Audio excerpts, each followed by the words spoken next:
योग गुरु बाबा रामदेव और आईएमए के बीच विवाद थमने का नाम नहीं ले रहा है।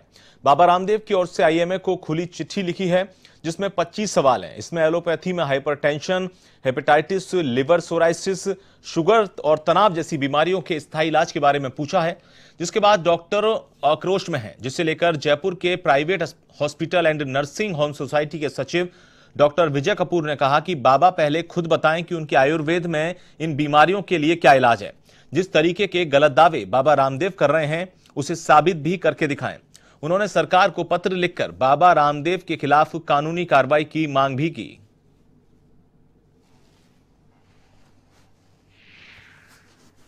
एलोपैथी के अलावा समस्त डॉक्टर्स के बिहाफ पे ये जो 25 सवाल बाबा रामदेव जी ने दिए हैं एलोपैथिक डॉक्टर्स को आंसर करने के लिए, उसमें मैं I was going through that. तो उसमें शुरू के 1-2 सवालों में ही ये वाला सवाल है कि टाइप 1 और टाइप 2 डायबिटीज़ के मरीजों के लिए एलोपैथी में क्या स्थायी समाधान या इलाज है।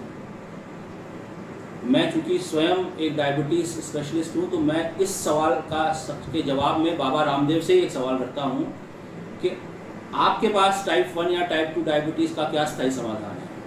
मेरे पास बहुत सारे मरीज़ टाइप 1 डायबिटीज़ के ज़्यादातर जो बच्चे होते हैं वो आते हैं, और कई पेशेंट्स भी बोलते हैं कि साहब मैं, क्योंकि वो ऐसी हालत में आते हैं जिसमें कि शुगर उनकी 500 से भी ऊपर बढ़ी हुई होती है और डायबिटिक कीटोएसिडोसिस नाम का जो कॉम्प्लिकेशन है उस स्थिति में आते हैं। और वो इसलिए होता है कि उन बच्चों ने या उन मरीज़ों ने काफ़ी समय से इंसुलिन बंद कर दी होती है।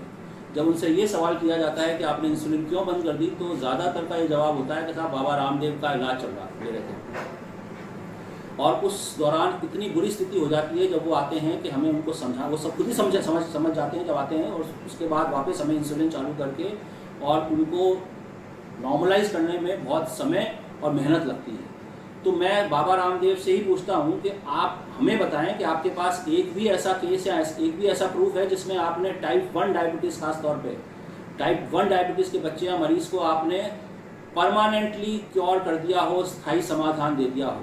अगर आपके पास ऐसा समाधान है तो कृपया हमें बताएं ताकि हम भी अपने मरीजों को उससे लाभान्वित कर सकें।